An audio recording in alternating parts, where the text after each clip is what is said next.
My name is Scarlett, and I am currently 26 years old and unmarried. I haven't pursued a career at a company. Since my middle school days, I tended to be somewhat of a recluse, spending most of my time indoors. Although I enrolled in high school, I eventually dropped out, so my highest educational attainment is middle school graduation. I've been living with my parents ever since, taking up part-time jobs and occasionally accepting work opportunities found online. My older brother, Michael, who is 3 years my senior, is quite the opposite of me. He excels in sports, has many friends, and fits the stereotype of an outgoing extrovert. Interestingly, my brother prefers to keep my existence as his sister a secret from others. He never brings friends home, and even if I happen to run into him and his friends at a convenience store, he pretends not to recognize me. I've come to accept this as a matter of course, almost as if it were someone else's business. When my brother went off to college and started living independently, I stopped worrying about such things altogether. One day, I heard that he was getting married. Considering he's 29 years old, it wasn't surprising. Later, my brother and his fiancée were scheduled to visit our family home. Since I was there at the time, I decided to be present as well. Mom, Dad, I'm home. My brother entered the house right on time. However, when he noticed me sitting alongside our parents, his expression briefly showed confusion. Without noticing my brother's attitude, his fiancée followed suit. Thank you for having us. And then she, too, seemed puzzled when she looked at me. I could tell she was silently asking my brother, "Who is this?"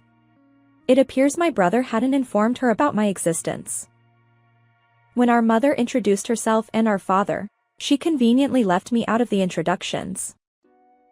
The fiancée smiled politely, but her curiosity lingered. Our parents chose not to introduce me at all. My parents always treated me with a strict attitude compared to my accomplished brother. When I was younger, they would say, "Michael can do it. Why can't you?"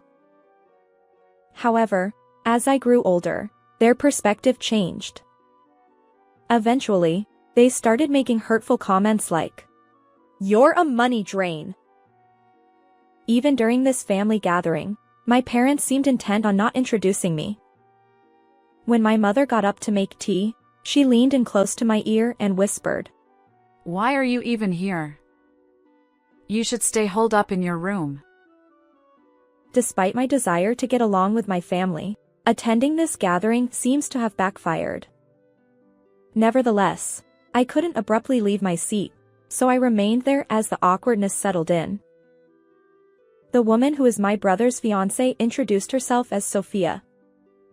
She is also 26 years old, like me, but exudes an elegant aura, a beautiful woman with an air that discourages casual conversation. My brother seemed slightly irritated, perhaps because he disliked my presence. As my brother introduced Sophia to my parents, he completely ignored me. It was as if I were an invisible bystander. After the initial wedding-related discussions concluded, casual chatter began. Yet, my brother continued to ignore me. Then, Sophia turned to me and asked, Scarlett, what do you usually do?" Before I could respond, my brother interjected, saying, Wait, Sophia. You don't need to talk to her. His words were clear and direct. Sophia appeared surprised. My mother chimed in. Exactly. Don't worry about it. Even my father joined in, saying, Yeah, don't mind her. She's just a stranger, who is blood related, after all. When my father uttered those words, something inside me shifted. A stranger, huh? So reconciliation was impossible from the start. That's what I thought. And so, this gathering concluded, a meeting where my presence hardly mattered. Soon after, my brother and Sophia got married and began building a house to live in together. My brother, having graduated from college, works for a renowned company. Despite still being in his 20s, his income appears substantial. Sophia, on the other hand, has decided to be a full-time homemaker and has left her previous job. As their new home neared completion, we received an invitation to a housewarming party. The guest list was limited to Sophia's relatives and my brother's company superiors. My mother, a bit flustered, wondered aloud. Oh, it's already finished? Time flies. I need to prepare a housewarming gift. What would be suitable? There's no need for anything extravagant because we're family. He absent-mindedly flipped over the invitation. To my surprise, only my parents' names were listed. Mine was conspicuously absent.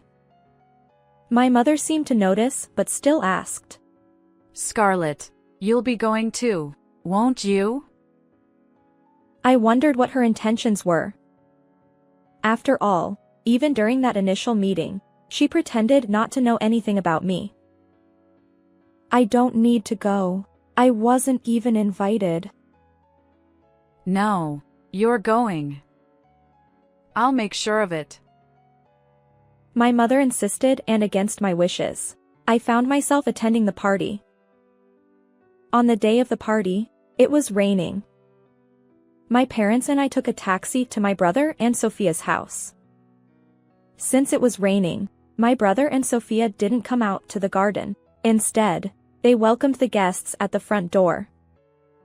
As soon as we arrived at their house, my mother turned to me and said, You'll cover the taxi fare, won't you? She got out of the car with my father before I could respond. Without umbrellas, they both hurriedly made their way to the entrance. So that's why, I thought, understanding the situation. Our house and my brother's place were quite a distance apart. Yet, taking a taxi seemed extravagant to us. I had that thought. I had been called to pay for the ride. After settling the bill, I jogged toward the entrance. Who are you? It seemed she had forgotten me, considering we had only met once. I introduced myself, saying, I'm Scarlett, Michael's sister. But Sophia casually replied, Oh, the high school dropout NEET. We don't invite freeloaders who cling to their parents. She said it with a smile. My brother, who had returned from guiding someone inside, joined us. And then he sneered at me, saying, Why are you even here? Hey, Michael. I told you not to invite her. Why is she here?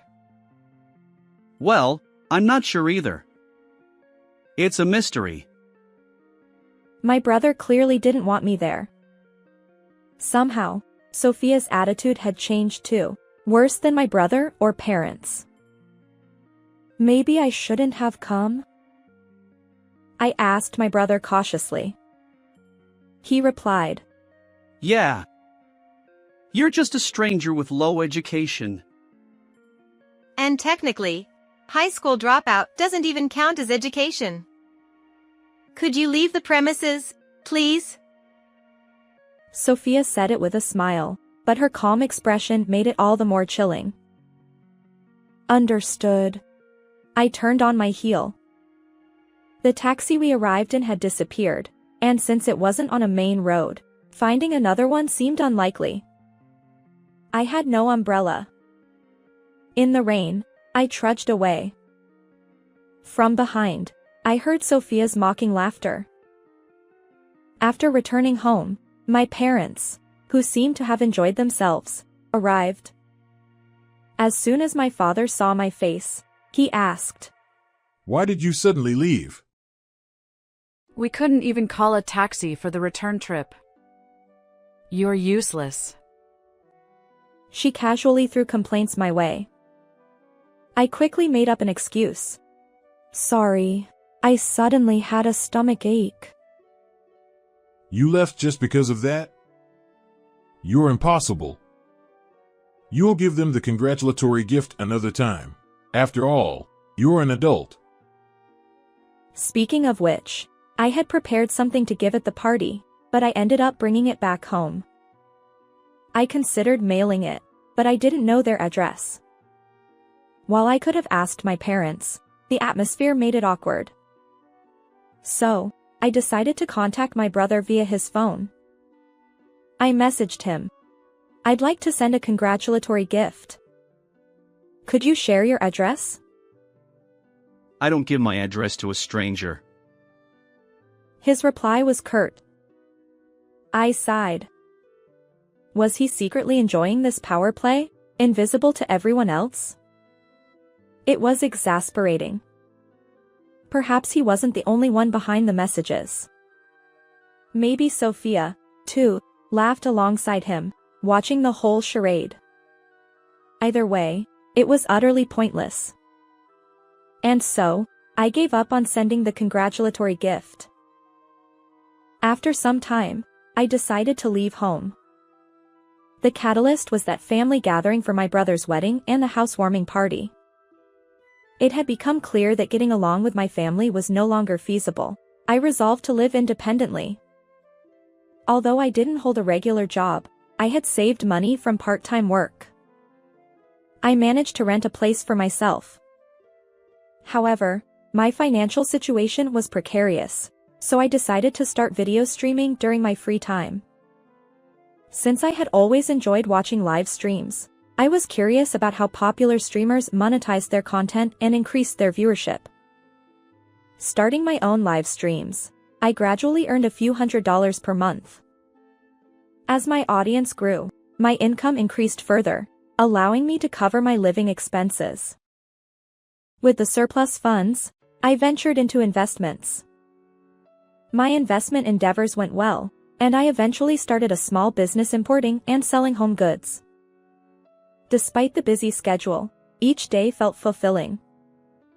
Unlike my family, who used to criticize my constant computer use, I faced no complaints. Several months later, I received a call from my parents, our first contact since I left home. We want you to financially support Michael. Why? I was puzzled and asked. What had happened to the person who had recently built a new house? My parents hesitantly explained that my brother had been hosting frequent parties at their new home. He interacted with various people, including superiors, executives, and acquaintances of Sophia. It seems that someone approached him with an investment opportunity, and my brother ended up trusting this person's word. He was taken in by the promise of making a quick profit in a few months and, unfortunately, it looks like he wasted a substantial amount of money. I sighed. Despite having a stable job, my brother's impulsive decision was disappointing. Who was this person recommending the investment? Could it be a scam? No, it was someone Sophia knows. My parents seemed to trust Sophia implicitly. When I inquired about the amount needed, I was taken aback. It was a sum beyond what an ordinary employee could easily provide. Is this money genuinely only for Michael? I asked cautiously. As expected, my parents confirmed. We were also introduced to the same investment opportunity. They looked uncomfortable. I can't easily come up with that much money. I'm sorry, I said, attempting to unilaterally end the call. But then my parents clung to me. Aren't we family? Help us out in times like this. Family? Why now? I'm sorry, but I'm busy. Besides, I'm just a stranger, right? With those words, I hung up the phone. A few days later, my parents, Michael and Sophia, unexpectedly showed up at my company's office. I was in the middle of a business meeting when my secretary informed me. There's a visitor to see you, President. Confused, as I hadn't scheduled any other appointments, I asked, "Who are they?" They said they're your family. My heart sank. For now, I apologized to the client who had come for the business meeting and told them that I would be stepping away from the table for a moment. When I went out to the reception, there stood Sophia, visibly pregnant, alongside my brother, my parents. My brother smirked and commented, So, you're running a company now? Well, it's much smaller than where I work. His grin unnerved me as he scrutinized my office. I maintained a formal tone and asked, "May I inquire who you are?" What's with that attitude? My brother lost his temper and raised his voice, but my mother intervened and began explaining. We discussed this earlier. We need a little financial support. As the president, surely you can manage that? Exactly. It's a crucial time for family. Sophia is expecting. The child's health isn't great, and we need to consult a good doctor. Please, Scarlett. My father and Sophia joined forces, creating an atmosphere where it seemed only natural for me to pay off their debts. The reception area, which served as the office entrance, occasionally caught the attention of passing employees who looked concerned. Eager to send these people away, I said, "Please leave. You're causing a disturbance." My brother erupted again, shouting, What? You call this a disturbance? We came all the way here, and that's how you talk to family? His outburst drew the attention of other employees. In a fit of rage, my brother addressed the onlookers. Do you all know? This person is a high school dropout. A shut-in neat. His intention seemed clear, to shame me into paying up. However, the unexpected responses from the employees caught him off guard. We know. We're aware of her background. I'm the same. She has hired many people with similar backgrounds. Is there a problem? It seems that my brother, who usually associates only with highly educated and high-income individuals, was caught off guard. He stammered. Instead, my father stepped in. A gathering of neats, huh? This company must be worthless. My brother echoed my father's sentiment, shouting, Exactly. A company that deals with such a company is no good either. Just then, the president of one of our business partners emerged from the reception room, likely drawn by the raised voices. My brother's face turned pale as he recognized the president. Sophia, noticing his distress, asked, What's wrong, Michael? Don't mention my name. My brother muttered to Sophia in a hushed tone. But it was too late. The president approached my brother directly, saying, Michael? Ah, it's definitely you. The president's gaze bore into my brother's face. You're the one who always tags along with Mr. Brown, right? We've benefited from your company. The president's company was also a client of my brother's company. The president's firm tone left my brother flustered. Attempting to save face, my brother stammered. Well. The president cut him off, saying, Ah, yes, I remember now. Not exactly a memorable company, though. My brother's face flushed, and he fell silent. My parents and Sophia exchanged uneasy glances. Ignoring them, I turned to the president and apologized once more.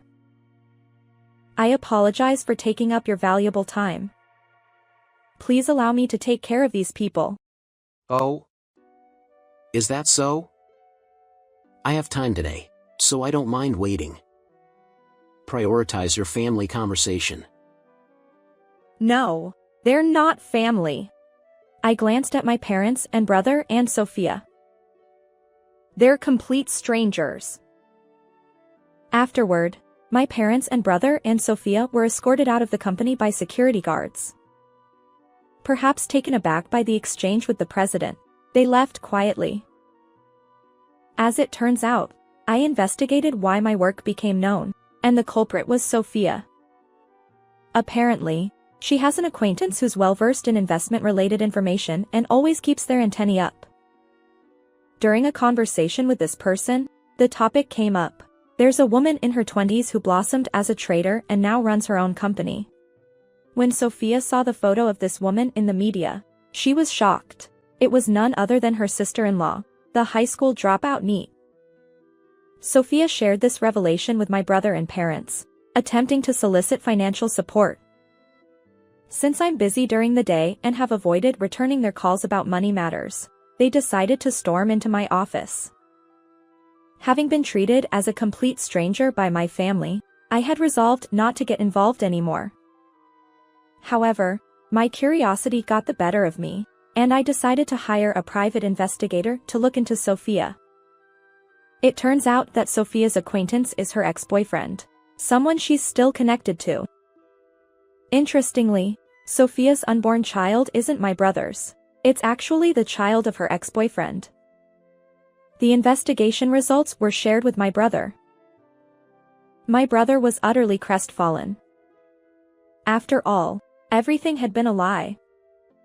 Furthermore, it seems that Sophia's ex-boyfriend had manipulated several other men into giving him money. Naturally, my brother and Sophia divorced. As for Sophia, she's currently dealing with the police alongside her ex-boyfriend. However, lost money doesn't come back immediately. Since the incident at my company, my brother's position worsened, and he was transferred to what's colloquially known as a sidelined department despite his 20s.